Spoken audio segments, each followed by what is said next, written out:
शिवारात राबणारा बोल बळी राजा, सांगतोय झटणारा कामगार माझा. माय बहिणीची आली काळजाची हाक, राष्ट्रवादी होती आहे आमच्या मनात. साहेब सोबतीला महाराष्ट्र आहे अख्खा, उजळेल राष्ट्रवादी केला इरादा पक्का. साहेब सोबतीला महाराष्ट्र आहे अख्खा, उजळेल राष्ट्रवादी केला इरादा पक्का.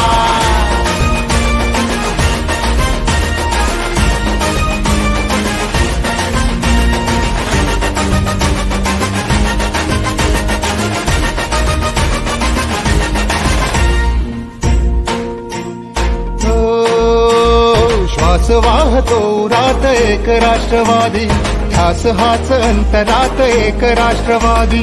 या इमान राखूया, बंधनात जागूया, स्पंदनात एक नाद राष्ट्रवादी राहूया. गाजू दे दिशा दिशात आणि अंबरात, राष्ट्रवादी होती आहे आमच्या मनात. साहेब सोबतीला महाराष्ट्र आहे अख्खा, उजळेल राष्ट्रवादी केला इरादा पक्का. साहेब सोबतीला महाराष्ट्र आहे अख्खा, उजळेल राष्ट्रवादी केला इरादा पक्का.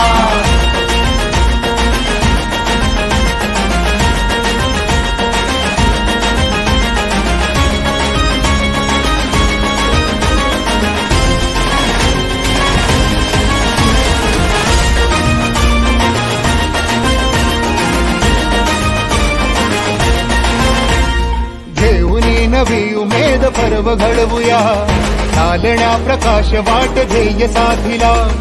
एक रंग होऊया, महाराष्ट्र सजवूया, या विकास चळवळीत एकजूट होऊया. ना कधीही सोडूयात साहेबांची साथ, राष्ट्रवादी होती आहे आमच्या मनात. साहेब सोबतीला महाराष्ट्र आहे अख्खा, उजळेल राष्ट्रवादी केला इरादा पक्का. साहेब सोबतीला महाराष्ट्र आहे अख्खा, उजळेल राष्ट्रवादी केला इरादा पक्का. साहेब सोबतीला.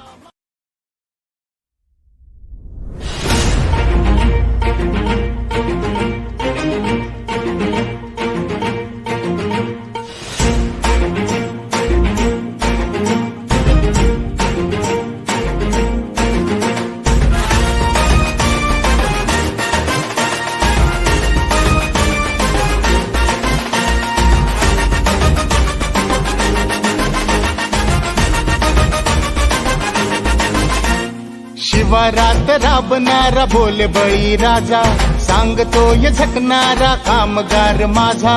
माय बहिणीची आली काळजाची हाक, राष्ट्रवादी होती आहे आमच्या मनात. साहेब सोबतीला महाराष्ट्र आहे अख्खा, उजळेल राष्ट्रवादी केला इरादा पक्का. साहेब सोबतीला महाराष्ट्र आहे अख्खा, उजळेल राष्ट्रवादी केला इरादा पक्का.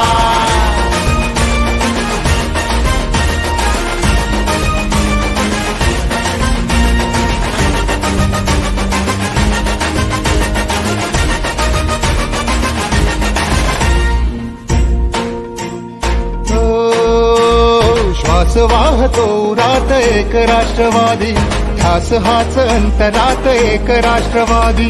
या इमान राखूया, बंधनात जागूया, स्पंदनात एक नाद राष्ट्रवादी राहूया. गाजू दे दिशा दिशात आणि अंबरात, राष्ट्रवादी होती आहे आमच्या मनात. साहेब सोबतीला महाराष्ट्र आहे अख्खा, उजळेल राष्ट्रवादी केला इरादा पक्का. साहेब सोबतीला महाराष्ट्र आहे अख्खा, उजळेल राष्ट्रवादी केला इरादा पक्का.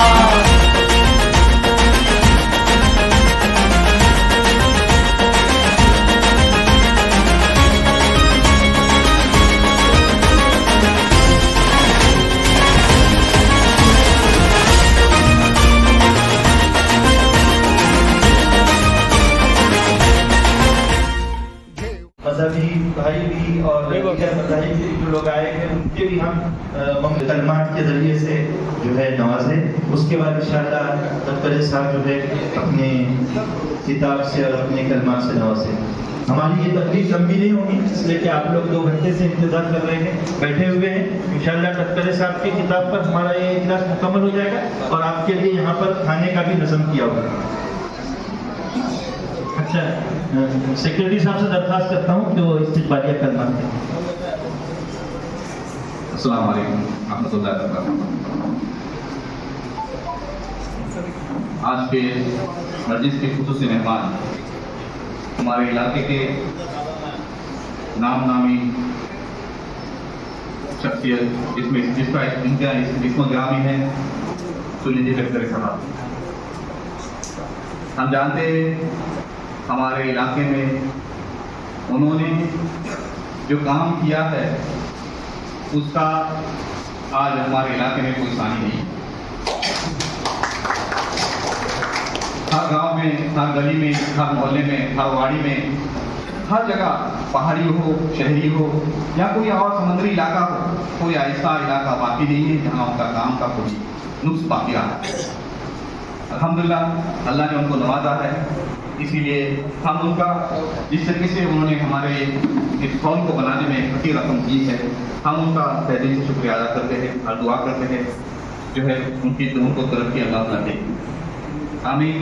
उनके लिए एक शेर है कि दिए को जला के चलता है, दिए को दिए से जला के चलता है, दिया ने दिवा दिव्याची दिवा चालून पेट बदलते, हारे को अपने गले लगा से चलता है, करे भी कैसे कोई इसकी कद्र का अंदाजा, करे भी कोई इसी कद्र का अंदाजा, ये आसमां है मगर सर को झुका के चलता है। इनकी शान शौकत आप जानते हैं, इलाके में मशहूर है, इनकी कोई तारीफ और इनकी जो काम का कोई वास्ता और कोई उनका सबूत देने की कोई जरूरत नहीं है। इसलिए मैं हमारे डायरेक्टर कमेटी से फिर से उनका तहे दिल शुक्रिया करता हूँ और हमारे सदर मोहतरम मंसूर भाई और अरशद भाई इनसे गुजारिश करता हूँ कि आए हुए तमाम हमारे जो डायस पे बैठे मेहमान हैं उनका भी इस्तेमाल करें, फूलों का गुलदस्ता करें। इसके बाद में हमारे मोहम्मद भाई से गुजारिश करूँगा कि अपने कलमात पेश करें।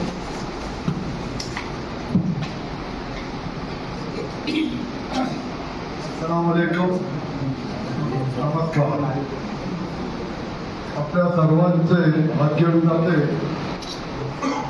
आपल्या सर्वांचं श्रद्धास्थान आणि राष्ट्रवादी काँग्रेसचे राज्याचे अध्यक्ष आणि आपले आवडते खासदार तसेच आपल्या सर्वांची इच्छा असलेले आज खासदार आहेत, आज राज्याचे अध्यक्ष आहेत, पण परमेश्वर त्यांना पूर्ण देशाचे पालकमंत्री करो या ठिकाणी उपस्थित आहेत। निवेदनचे माजी सरपंच आमचे मित्र उदयजी, माजी काँग्रेस सरपंच गणेशजी पाटील, दादाभाई जोशी तसेच या अमेरिका शहराचे अध्यक्ष आमचे माहितकर साहेब, त्यांचे सर्व आपला मंसूर गिरे अफसरचे उपस्थित, आणखी त्यांचे सर्व सहकारी, माजी अध्यक्ष आमचे मित्र सदाभाई धारणे, मंसूर अफसरभाई, नंदुशेठ पाटील, ज्योती परकर, आमचे मौलाना, सर्व उपस्थित मित्र, प्रथमतः साहेब मी तुमचे आभार मानतो की एवढ्या ह्याच्यात तुम्ही बिझी असताना सुद्धा आपण या ठिकाणी आमच्या विनंतीला मान देऊन तुम्ही आले, त्याबद्दल तुमचा मी खूप खूप आभार मानतो सर्वांच्या वतीने। बरं मित्रांनो, साहेबांच्या बद्दल बोलायचं तर बरंच काही बोलता येईल। साहेब या आपल्या या ठिकाणी बरेच नेते आहेत, खूप नेते आहेत, परंतु मुस्लिम समाजाचा स्पेशल प्रेम करणारा फक्त एकच नेता, ते म्हणजे सुनीलजी तटकरे साहेब. साहेब, तुम्ही सर्व धर्मसमभाव पालत आलेले आहात. तुम्ही कुठलेही मतभेद केलेले नाही, कुठल्याही समाजाचा मध्ये काही तोडरत केले नाही, कुठल्याही समाजाचा असो जात असो, तुम्ही प्रत्येकाला जे जे पाहिजे ते दिलेले आहे. मुस्लिम समाजाबद्दल स्पेशली साहेब बोलायचं तर तुम्ही प्रत्येक गावामध्ये जवळजवळ कब्रस्तान आणि सभागृह तुम्ही दिलेली आहात.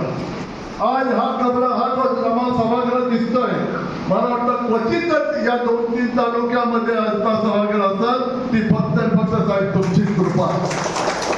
साहेब, हा सभागृह घेण्याकरता आपण व्हायला होते कार्यक्रमामध्ये त्या शाळेचा, त्यावेळेला अमृता शाळेच्या लोकांनी मला विनंती केली की आपण साहेबांकडून जाऊन आपल्या अमृता शहराकरता एक आपण सभागृह मागूया. साहेब, आम्ही त्या ठिकाणी आलो, तुम्ही खूप बिझी होते आणि शेवटचा क्षण होता तुमचा, जो कुठलाही फोन नसताना सुद्धा त्या ठिकाणी आम्हाला तुम्ही खाली पाठवलं नाही आणि त्याची प्रतिनिधी, त्याची पोच पावती म्हणून हा आजचा सभागृह तुमच्या कृपेने झालेला आहे. साहेब, तुम्ही नेहमी आम्हाला साथ दिलेली आहे. मी प्रत्येक गोष्ट जर आज बोललो तर मला पण जरा मनाला पण जरा थोडं हलका पण होईल. मी स्पेशली बोलतो, आपल्या ह्या 2 भागामध्ये आमच्या असलेली उंडरे स्कूल, उंडरे शाळा, दुर्दैवाने कुठं दृष्ट लागली काही माहीत नाही, पण त्या शाळेचा आज साहेब जे आम्ही हाल बघतो, आम्हाला भगवत नाही, आम्हाला खूप वाईट वाटतं. आम्ही एका म्हैसीच्या गोठ्यामध्ये 1982 साली साहेब ती शाळा चालू केलेली आहे. कुठलाही फंड नसताना ती शाळा चालू केली आणि परमेश्वरांनी एवढ्या मोठ्या 5 त्याचा केलं, ती शाळा उंडरे, डॉक्टर उंडरेच्या कृपाने घेऊन गेली. पण काय समजत नाही साहेब, उंडरे स्कूलच्या जी स्थिती आहे ती खरंच तसं काही ठिकाणं नाही. त्या ठिकाणी कुठलाही काही बँकिंग वर्क चालत नाही. तुमच्याकडे आम्ही आलो, तुम्ही आम्हाला खूप सहकार्य दिले, जे जे सहकार्य तुमच्यानी देता आले ते दिलेच आहे. पण साहेब, मला तुम्हाला आता बोलावं वाटतं, काही लोक विघ्न संतोषी लोक तुमच्या नावाचा वापर करून आम्हाला शाळेमध्ये आम्ही आहोत, आमचा साहेबांचा असा संबंध आहे की साहेब आमचं काहीही वाईट करू शकत नाही, असं मुस्लिम समाजामध्ये ते गैरसमज तुमच्या बाबतीत साहेब पसरवत आहे. आणि त्या उंडरे स्कूल सोडा, पण आता त्या अंजुमनमध्ये पण हात झालेला आहे का? बरोबर बोलतोय की नाही मी, की चुकीचं बोलतोय? त्या ठिकाणी साहेब जे असे कोण असतील तर त्या लोकांना तुम्ही प्लीज कृपया त्या लोकांना थांबवावं. उंडरे शाळेचे झालेली सत्यानाचे आपल्याच कृपेने थांबेल. साहेब, आपण आम्ही सर्वांच्या वतीने तुम्हाला विनंती करतोय की तुम्ही त्या उंडरे शाळेला वाचवा वाचवा वाचवा. तुम्ही वाचवत असताना साहेब, उंडरे स्कूलमध्ये भाग घेतलेला असताना सुद्धा काही लोक त्या मुंबईला गेले आणि जितेंद्र आव्हाडांना भेटून ते लोक तुमच्या नावाची बदनामी करत होते. त्यावेळेला तुम्ही एवढी मदत केल्यानंतर सुद्धा त्यांनी तिथं त्या ठिकाणी पत्रकार कमिटी घेतली आणि बरेचसे तुमच्या विरोधात ते त्यावेळेला बोलले गेले. मला खेद आहे साहेब, त्यावेळेला मुस्लिम समाजाने कुठल्याही तुमच्याबद्दल खेद व्यक्त करून त्यांचा निषेध केलेला नव्हता त्यावेळेला. त्याबद्दल तुमची आम्ही माफी मागतो साहेब. तुम्ही खूप मोठ्या स्कूलसाठी आजपत केलंय, करताय आणि करत राहा. पण साहेब, मोठे स्कूल प्लीज प्लीज तुम्ही हे घ्या, त्याचा इंटरेस्ट घ्या. तुम्ही खूप इंटरेस्ट घेतलेला तरी आणखी घ्या. तर अशा प्रकारे साहेब तुम्ही खूप इंटरेस्ट घेतलेले आहात, तर तुम्ही अशा प्रकारे हे करा आणि जे जे काही तुम्हाला करता येईल मोठे स्कूलसाठी ते तुम्ही करा, अशी मी तुम्हाला खास आग्रहाची विनंती करतोय साहेब. आपण आमच्या सर्वच आहात, आमच्याकडे चूक झाली, तुम्ही खासदार असताना आमच्याकडून चूक झाली, ती चूक आम्हाला आज पण त्याचा आम्हाला खेद वाटतोय आणि आम्हाला माहित आहे की ती चूक तुम्ही पण एवढ्या सहजासहजी विसरणार नाही. तरी आम्ही तुम्हाला विनंती करतो की साहेब, ती आमची चूक माफ करा आणि यंदा तसं होणार नाही. जी जी काही चूक झाली आम्ही त्याबद्दल तुमच्याकडून माफी मागतो. आणि जे आज मुस्लिम समाजामध्ये साहेब वातावरण आहे की त्या तेव्हापासून आज तटकरे साहेब हे मुस्लिम समाजापासून थोडे दूर आहेत. आम्ही त्याला सांगतो तसं साहेबांच्या मनात काही नाही, तर साहेब तसं न करता जसं हा असं भव्य वाद दिलेला आहे तसं प्रत्येक ठिकाणी प्रत्येक गावामध्ये आमच्या समाजानं आमच्या जमातीला तुम्ही मदत करावी. बोली पंचायत येथे सुद्धा आम्ही एक प्रोजेक्ट करायला जमाती मार्फत जातोय साहेब, त्यांच्यात पण तुम्ही मदत करावी आणि आम्हाला सहकार्य करावे. असेच सहकार्य तुम्ही करा. तुम्हीच आमचे सर्वस्व. तुम्ही किती दिलं तरी आमचं पोट काही भरणार नाही, पण आम्ही मागणार तुमचं असेल. तुम्ही राजा हरिश्चंद्र आहात, मागणाऱ्याला जे पाहिजे ते तुम्ही देऊ शकता साहेब. अशीच कृपा तुम्ही आमच्यावर साहेब ठेवा. जे जे या ठिकाणी आम्ही तुम्ही नसताना साहेब आमच्यावर कोणी वादी नव्हता, पण आता आमचे एक पण तुम्हीच करू शकाल. तर तुम्हाला विनंती करतो आणि सर्वांच्या वतीने ज्या काही भूतकाळामध्ये गोष्टी झाल्या त्या माफ करा. त्यांच्या पुढे तशा होणार नाही. आमच्यावर कृपा कायम ठेवा. त्या साहेबांच्यासाठी मी एक दोन शेर तुमच्या मोठं बोलायचं असते, माझा सुद्धा येत नाही. साहेबांच्या बाबतीत नाही बोललो तर तटकरे साहेब वो नहीं जो साहिल से पलट आए. तटकरे साहब वो नहीं तो साहिल से पलट आए. तटकरे साहब वो है जो तूफानों में खुद रास्ता बनाते हैं. तो तटकरे साहब जास्त काय मी बोलत आहे, जे काय बोललोय तेच आपण हे करा. आणि आदित्यजी अनिकेतभाई तुम्ही जे जे काय साहेब हे करताय त्याबद्दल तुमचा सर्वांचा आभार मानतो. ताईंचे पण आभार मानतो. आणि म्हणजे बोलने का बहुत खुश है. यहाँ बैठे हुए किसी भी एक ने कभी भी तटकरे साहब को फोन डाला और रात को 2 बजे 12 बजे 1 बजे एक ऐसा ही नेता है आप लोगों का हमारा फोन को रिसीव करते ही है. ऐसा नेता अपने को अल्लाह ताला ने दिया है. अल्लाह ताला का एक करोड़ों एहसान है कि हमें ऐसा नेता मिला है. अल्लाह ताला उनको लंबी जिंदगी दे, जिंदगी में बरकत दे और मालो माल भी करे और दिल्ली में प्रधानमंत्री जल्दी से जल्दी बनाए, ये उम्मीद करते हैं. अल्लाह हाफिज.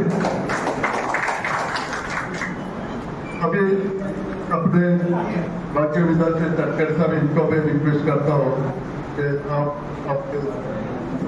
आपके आशीर्वाद में दीजिए.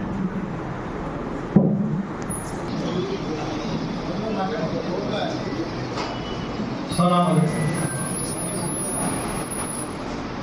आज की इस महफिल में यहाँ मौजूद जिन्होंने यहाँ बहुत सारे मेरे बारे में कहा,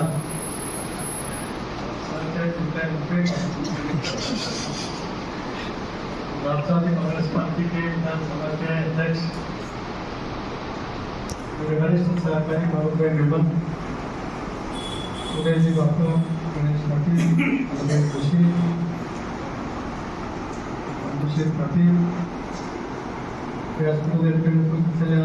रोडलेच्या माजी सरपंच,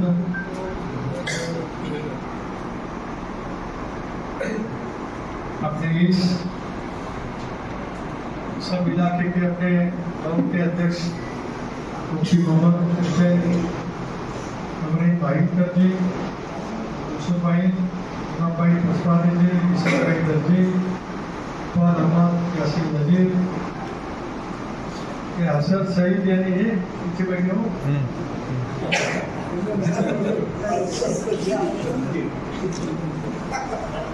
मुस्तफीक इब्राहिम अर्जुवेगी, इस मनीष गांव के आए हुए सब सदर, सम्मानित सब प्रतिष्ठित नागरिक, यहाँ पे आए हुए मेरे इस इलाके के सब साथी, हमारे बुजुर्ग पत्रकार मित्र, भाई और बहनों, शुरू से आप सबका तहे दिल से मैं शुक्रिया अदा करता हूँ कि आपके इस कौम के लिए कुछ काम करने का मौका आपने मुझे दिया. हालांकि 41 साल की मेरी राजनीति में सेक्युलरिज्म का विचार सामने लेकर शिवशाहू फुले अम्बेडकर की सामाजिक क्षमता, यही मेरी राष्ट्रीय जीवन की आइडियोलॉजी है. जब तक सांस है तब तक ये आइडियोलॉजी कायम रहेगी. सबको साथ देकर जब पहले का हम निर्णय लेते हैं, अजीत दादा के नेतृत्व में वही निर्णय लेकर सब लोग की तरक्की करने के लिए जो कुछ राज्य शासन केंद्र शासन के माध्यम से करना है वो करने की कोशिश करने के लिए हम एनडीए में शामिल हो गए। हमारे मुफ्ती साहब का भी बयान अपना उनका ख्याल यहाँ पे मैंने सुना। मोहम्मद भाई कुछ क्या टॉनिक लेके आए थे मुझे मालूम नहीं, राजा हर जगह करके मुझे मनसूर भाई मेरा भाई ऐकू द्या, ऐसा काय करतो साहेबांना बोलायचं सांगा म्हणजे जरा चांगलं चांगलं सांगते, ऐसा काय करतो बिलकुल जागेवर देते आता हात बोला करता का आपला ऐसाच पाठवला घराचे आमला काय मालूम नाही। त्यामुळे आज आपल्या समाजाचं एक चांगली वास्तुभूमीच्या परिसरामध्ये उभे आहे। सर्व समाजाला समावेशक व्हायचं काम करण्याची मानसिकता दाखवल्यानंतर अनेक गोष्टींची पूर्तता आपल्याला करता येऊ शकते। मला मोहम्मदभाई या ठिकाणी आवर्जून सांगायचं आहे, कारण आज बहुजन समाजातले सुद्धा सगळे या भागातील नेते या ठिकाणी उपस्थित। सार्वजनिक सलोखा मनामध्ये ठेवत आपण काम करण्याचा प्रयत्न केला तर समाजाचं स्वास्थ्य टिकतंच, पण आपल्या परिसराला निसर्गाने जे वरदान दिलेलं आहे त्या वरदानाचा योग्य पद्धतीने रूपांतरित क्रयशक्तीमध्ये करत आपल्याला मोठ्या प्रमाणावरती रोजगाराची निर्मिती त्या निमित्ताने करता येऊ शकते। एनडीएमध्ये सहभागी झाल्यानंतर हा सभागृहाला मला निधी देतात, रस्तो झालो तर जातात निवडणुकीत काय घडलं त्याचा मी वापर करणार, पण मला एक कळलं नाही मी विसरलो नाही असं तुम्ही कशाच्या आधारे विसरलो नसतो तर मग गेल्या वर्षात 6 वर्षात अल्पसंख्याक समाजासाठी पूर्वी इतक्याच पद्धतीने मी काम केलंय त्याच्याबद्दलच्या शंकेला वाव कोणाला तरी निर्माण करतो। पण जो हो गया सो हो गया। आता हर्षदभाई सारखे कधी काना लागून काय माझ्याबद्दल सांगतील मला माहिती नाही, आता ऐकायचं टिप्पणी करत असताना विचाराची देवाणघेवाण होऊ शकते, वैचारिक देवाणघेवाण होऊ शकते, पण व्यक्तिगत पातळीवरती टीका टिप्पणी करत आयुष्यभरामध्ये ज्यांनी मदत घेतली त्यांनी किंवा तेवढं तरी संयम बाळगायला पाहिजे असं माझं व्यक्तिगत त्या निमित्त आहे। गणेश पाटील माझ्या आयुष्यामध्ये मी टीका सहन करतो, एक दादा कधी प्रत्युत्तर दिले नाही, देणारे नाहीतर तुम्ही ज्या अंजुमन इस्लामचा उल्लेख केला त्याची जी एक शाळा नांदवलीच्या परिसरामध्ये निर्माण झाली ज्यावेळेला त्याने मला सांगितलं फौजदारी गुन्हे दाखल करत आत आणायची बाहेर कुछ भूल गए लेकिन क्या करूं, गए तो गए भूल गई, लेकिन मेरा जो इंसान के नाते मेरा जो काम कर रहा था वही इंसान के नाते मैंने काम करने की जिम्मेदारी निभाई, ये भी मुझे यहाँ मुझे बहुत राहत असतं। शेवटी एखाद्या व्यक्तीच्या मनातलं मत म्हणजे काय सारा समाजाचं मत असं मी माझ्या आयुष्यभरामध्ये कधी मानतो। शेवटी लोकांच्या हिताची जपणूक करण्यासाठी आपण जे काही काम केलं पाहिजे ते करण्याची भूमिका आपण घेणं हेच खरं निखारपणाने काम करणाऱ्या राज्यकर्त्यांचं कर्तव्य त्या ठिकाणी ठरू शकतो। आज हे आपण पाहू शकतो, तुम्ही उल्लेख केला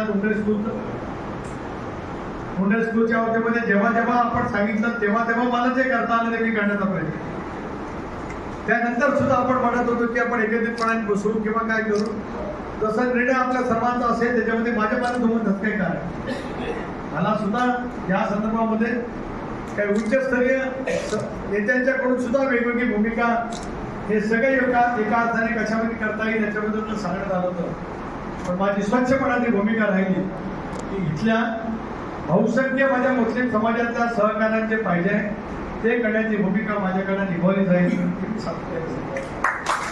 काही वेळेला काही कायदेशीर अडचणी असतात, त्याचा काही मार्ग काढायचा असतो। अंजुमन इस्लाम ही संस्था सुद्धा 100 वर्षापूर्वी स्थापन झालेली संस्था आणि त्याच्यामुळे मी 2010 सालामध्ये 2010 यानी 15 साल के पहिले 50 लाख की राशी मिळाली। आता आमचा अफजल इथं आहे तो व्यापारी आहे, 15 वर्षीचे 50 लाख म्हणजे आताचे किती हिशोबाने सांगा, हिसाब तो कर सकते हो कि नहीं अफजल भाई? वो वहां से बोल रहे 2 करोड़ नहीं 10 गुना वो उसकी ज्यादा कीमत हो गई है, क्योंकि डॉलर की कीमत क्या होती है, पौंड की कीमत क्या होती है, आपको सबको मालूम है। इतनी राशि मैंने उस जमाने में दी थी 2010 हुई, किसी ने मुझे मेरे पास मांगे भी नहीं, माझ्या मनामध्ये होतं ते मी प्रामाणिकपणाचं। आता या सगळ्या शैक्षणिक संस्था जुन्या आहेत, आपल्या सर्व समाजाच्या नवीन तरुण होतकरी मुलांच्या दृष्टिकोनातून आपल्याला अनेक काही गोष्टी करता येण्याच्या दृष्टिकोनातून आहेत। अशा वेळी स्थानिक पातळीवरती याच्यामध्ये वादविवाद प्रवाद निर्माण होणं हे निकोपपणाने समाजाच्यासाठी काम करणाऱ्या शैक्षणिक संस्थेला ते काही योग्य असं मला स्वतःला काही वाटतं. आपण बसा एकत्रितपणाने बसायचं असेल तरी बसून नियमाने कायदेशीर कारवाई करण्याच्या सूचना द्यायची असू काही देते येतील. पण त्या शैक्षणिक संस्था जर काही चालू झाल्या नाही तर पुढची पिढी आपल्याला आयुष्यात कधी माफ करणार. हा प्रश्न तुमच्या आणि माझ्या व्यक्तिगत भागाचा नाही, तुमच्या आणि माझ्या व्यक्तिगत प्रतिष्ठेचा प्रश्न राहू शकत नाही. तर नव्याने जन्माला आलेल्या पिढीचं उद्याचं भवितव्य ज्या शैक्षणिक संस्थांच्या माध्यमातून घडणार आहे त्यांच्या भवितव्याचा विचार करत व्यापक अर्थाने या संदर्भाकडे बघण्याची आवश्यकता ही खूप मोठ्या प्रमाणात. कुठली शैक्षणिक संस्था माध्यमांची असो, उद्योग स्कूलची असो, अनेक शैक्षणिक संस्था आपल्या सगळ्या परिसरामध्ये आहे. आणि सुदैवाने आज 18व्या लोकसभेमध्ये गेल्याच्या नंतर देशाच्या गृहमंत्री अमित शहांच्यामुळे पेट्रोलियम अँड नॅचरल गॅस कमिटीचं स्टँडिंग कमिटीचं अध्यक्षपद एका खासदाराला इंडियाने दिलेलं आहे, तो सुनील तटकरे आहे. हे सुद्धा मला वाटतं. त्याच्यातून आज आपण अनेक शैक्षणिक संस्थांच्यासाठी, अनेक वेगवेगळ्या समाजासाठी, जिल्हा स्तरावरच्या, तालुका स्तरावरच्या समाजाच्या समाज मंदिरासाठी मोठ्या प्रमाणावरती व्यापक अर्थाने आपण निधी पुरवतो. आज मगाशी तुम्ही उशीर आला, शेवटमध्ये 2 प्राथमिक शाळांच्या मध्ये मी नगरपालिकेच्या नगरपालिकेची प्राथमिक शाळा एक खासदार त्या ठिकाणी जातो. का जातो तर नगरपालिकेच्या शाळेतलं शिक्षण सुद्धा मोठमोठ्या शैक्षणिक संस्थेच्या तोलामोलाचं नगरपालिकेच्या शाळेतलं शिक्षण असलं पाहिजे. या भूमिकेसाठीच त्या सगळ्या नगरपालिकेच्या शाळेमध्ये 750 पट शिवधन शहरामध्ये आहे. सगळीकडे डिजिटल बोर्ड आहे, सगळीकडे कॉम्प्युटर पहिलीपासून शिकणाऱ्या मुलांना सुद्धा कॉम्प्युटर त्या ठिकाणी दिलेले आहे. आणि शाळेच्या इमारती अशा प्रकारे आपण करतो की माध्यमिक शाळेच्या इमारतीच्या थोडा नगरपालिकेच्या शाळा आपण त्या ठिकाणी करायची करतो. माझ्या सांगण्याचा भतीचा अर्थ आहे की मला माहिती आहे की पुढच्या 2-10 वर्षात आपल्या सगळ्या परिसरामध्ये नेमकं काय बदल घडणार. शपथ घेऊन सांगतो की पुढच्या 2-5 वर्षामध्ये आपल्या सगळ्या परिसरामध्ये इतक्या मोठ्या प्रमाणात औद्योगिकरणे, पण ते प्रदूषण विरहित असतं. इथे येणारा रोजगार, इथे येणारा पर्यटन टिकलं पाहिजे. ताईंनी माझा प्रयत्न आहे की जे रोरो सर्व्हिस जाते त्या रोरो सर्व्हिसचा थांबा एक तर या मधल्या पट्टीमध्ये दिघीचं मंदिर असेल तर तिथे किंवा कुठेही होऊ शकतो, तो आता पहिल्यापासून थांबला गेला पाहिजे. आणि नवीन सुद्धा रोरो जेटीच्या बाबतीमध्ये आज आम्ही त्या ठिकाणी प्रयत्न करतो आहोत. याचं कारण मुंबईचा पर्यटक आला तर तो कशाची जमाना बाळगता त्या ठिकाणी खर्च करत असतो. त्यामुळे आज आपल्याला या व्यवसायाच्या माध्यमातून जेवढं काय मिळत असेल त्याच्या दुप्पट तिप्पट त्या ठिकाणी मिळू शकत आहे. हा सगळा ब्लू व्हर्जिन बीच अगदी दिघीच्या सोडल्यानंतर नारवेल असेल, आदगाव असेल, सर्वे असेल, आदगाव असेल, ते अगदी बयास असेल, दिव्यांकर असेल, ते आपण भरडकोल पासून दाखवतो अगदी बागपाडाच्या डोकापर्यंत इथला निसर्गरम्य समुद्र किनारा आहे. कोळंबीर आणि आरासनीच्या परिसराच्या मध्ये गेल्यानंतर भयंकर असा अरबी समुद्राचं दर्शन घडत असतं. त्यासाठी येणाऱ्या पर्यटकांची संख्या खूप मोठ्या प्रमाणावरती वाढणार. त्याच्यासाठीच आपण 1500 कोटी रुपयाचा आगरदांडाचे दुर्गाटी पुलाचं काम घेतलं. सुरुवात झाली, लँडमिशनच्या कामाला निधी दिला, मध्ये ती अलाइनमेंट पद्धती गेली होती, ती पुन्हा त्या मार्गे आपण नेण्याचा प्रयत्न केला. माझ्या सांगण्याचा पद्धतीचा अर्थ असा आहे की मोहम्मदभाई या सगळ्या पुढच्या कालावधीमध्ये आता आपल्याला मुस्लिम समाजाच्या तरुणांना अखाती राष्ट्रात जावं लागणार नाही. खेड्यापाड्याच्या हिंदू समाजातील, बहुजन समाजातील मुला मुलींना याच्या पुढे जन्माला यायचं इथंच, शिकायचं, उच्च शिक्षण, चांगलं शिक्षण इथंच, आणि आयुष्याची रोजरोटी करत आपल्या स्वतःचं स्थान उभं करायचं ते सुद्धा इथंच. या पद्धतीने पुढच्या कालावधीमध्ये आपल्याला रोजगाराची निर्मिती नाही. याच्यासाठीच पाठबळाच्या मी जे सांगत होतो लोकसभेच्या वेळेला एक संधी द्या, कारण आता वेळा मी गेलो त्याचा फायदा झाला. 40,000 कोटी रुपये मोदी साहेबांनी मला दिघी औद्योगिक वसाहत डेव्हलप करण्यासाठी दिले. त्याच्यामुळे आज दिघी यापर्यंत मालेगावच्या परिसरामध्ये आपण बघा, मी एक महिन्याभरामध्ये प्रेस कॉन्फरन्स घेईल, त्याला तुम्ही चकित व्हाल की रोजगार स्थलांतरित रोखण्यासाठी सुनील तटकरेंनी 18व्या लोकसभेमध्ये गेलेलं काय काम आहे हे तुम्हाला मी पुढच्या कालावधीमध्ये त्याच्यातून अशा गोष्टींची आवश्यकता. हे समाज मंदिर तुम्ही आज 18 गाव मुस्लिम समाजासाठी मागितले. पण सुरुवात माझी अपेक्षा एवढीच आहे तुमची की हे खाली फक्त सभेच्या पुरतं मर्यादित नसतं. इथून समाजाच्या उन्नतीसाठी, तरुणांसाठी, माझ्या मुस्लिम भगिनींच्यासाठी आपण नेमकं आणखी काय काय करू शकतो त्याचा जर काय प्रयत्न झाला तर या आव्हानाचा उपयोग सत्कारणी झाला असं मला मोदीसारखं ठिकाण आता म्हणजे हे महत्वाचं केंद्र आहे. इथे आता आपण एक मोठे अतिशय उत्तम पैचं भक्त निवास बनवत आहोत. इथेही अशाच पद्धतीने ज्यावेळेला होईल त्यावेळेला याच्यातून या सगळ्या परिसरातल्या भक्तरू असलेल्या माझ्या माय मावतींच्या साठी सुद्धा खूप मोठ्या प्रमाणावरती आपल्याला काम निश्चितपणे करतो. मी तर नेहमीच उल्लेख करतो की माझ्या मुस्लिम समाजातल्या भगिनी अतिशय उत्तम पद्धतीने सुरू आहेत. इथं समाजामध्ये सुद्धा मोदक केले जातात, अनेक गोष्टी केल्या जातात. तसं